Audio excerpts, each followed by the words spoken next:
Assalomu alaykum, hurmatli o'quvchilar. Hozirgi darsimiz adabiy o'qish darsi. Bugungi yangi mavzuyimiz Qarg'a ila Zag'izg'on. Abdulla Avloniy.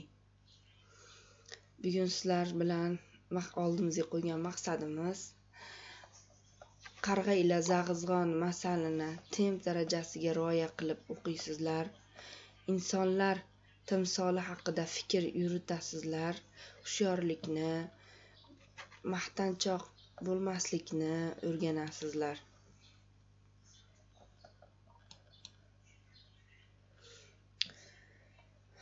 Bugungi masalamizni yozgan shoir Abdulla Avloniy haqida qisqacha ma'lumot berib o'tsam. Mana bu rasmda ko'rgan kishimiz Abdulla Avloniy.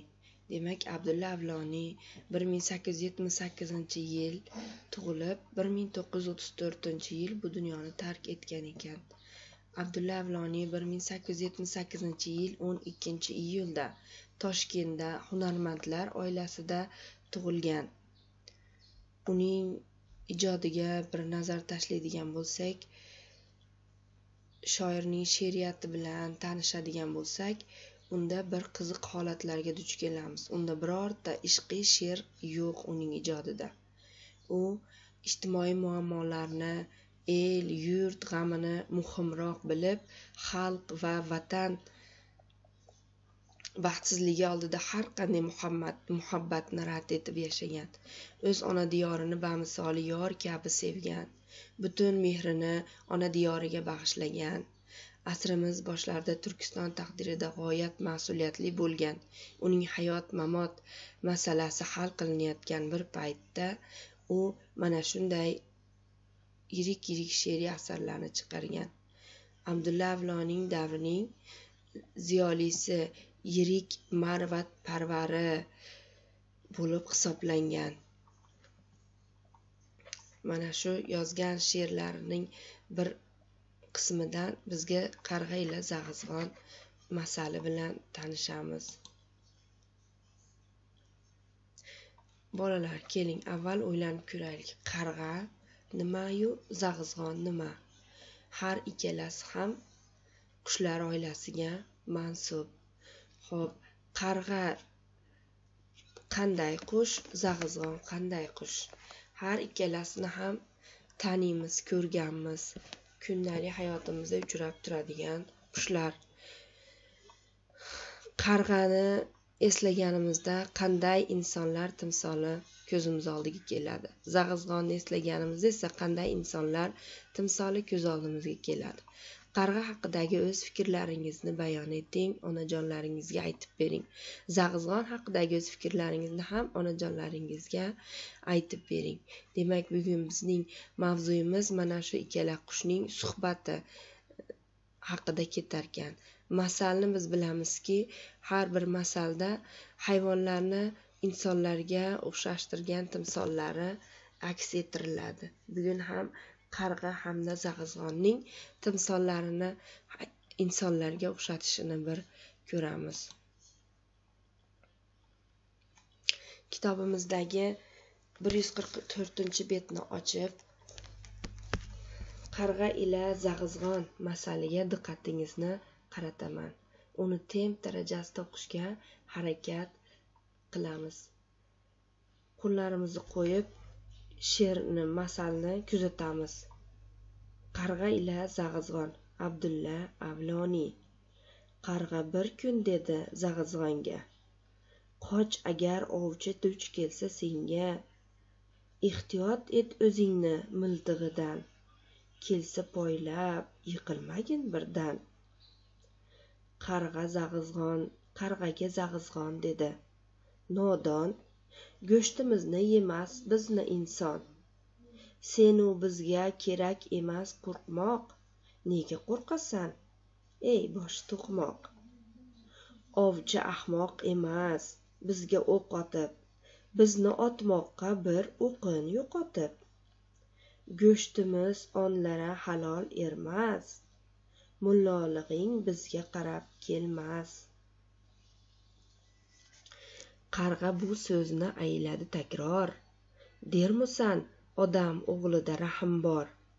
sen ajab bir qiziq so'z aytasan, so'zima kirmasang o'lib ketasan. Boqmagaylar seni kamolingga, go'sht mushu halol haromingga. Ishlaridur alarni qon to'kmak, to'g'ri kelganni urmak yo yikmak.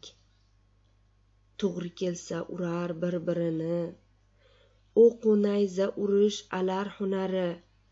Onlarni yo'q ishi fig'onning ila, xonavayronu aziz joning ila. Ko'rsaturlar sanga hunarlarini, bu hunardan chiqqan unarlarini. Hosili qoch ko'rganda inson qoch, borma yoniga, garchi ersang och. Onlarning kori bori dushmanliq, hech yarashmas olarg'a insonliq, deb so'zini tamom qilgan yo'q edi. Ovchidan bexabar ko'ngli to'q edi. Tars etib ovchi qarg'ani otdi, qarg'a bechora tosh kabi qotdi.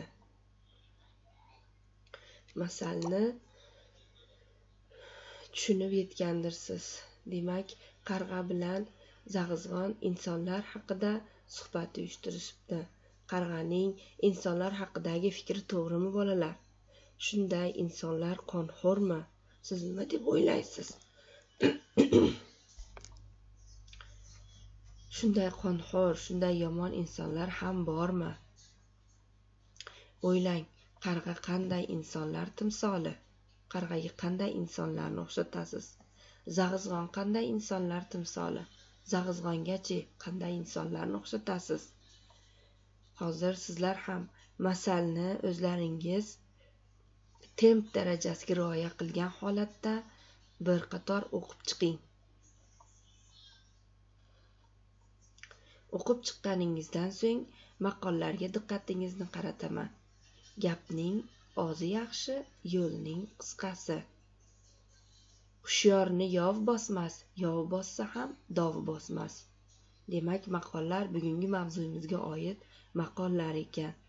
Maqollarning mag'zini onajoningiz bilan birgalikda chaqasiz degan umiddaman. Endi esa bolalar, sizlar bilan biz Venna diagrammasini tuzamiz. Demak, biz hozir qarg'a, zag'izg'on haqida suhbatlashdik. Ularning suhbatini ham tingladik. Demak, har ikkalasi ham qush, o'xshashlik tomoni har ikkalasi ham qush. Demak, mana bu tomonga qarg'aning sifatlarini, bu tomonga zag'izg'onning sifatlarini yozasiz. Yozib bitirib bo'lgach, menga WhatsApp orqali yo'llaysiz Venna diagrammalaringizni. Endi esa bolalar, uyga vazifa 144-betdagi qarg'a ila zag'izg'on masalini temp darajasida o'qib, masaldagi rasmni chizasiz hamda menga yo'llaysiz. E'tiboringiz uchun rahmat.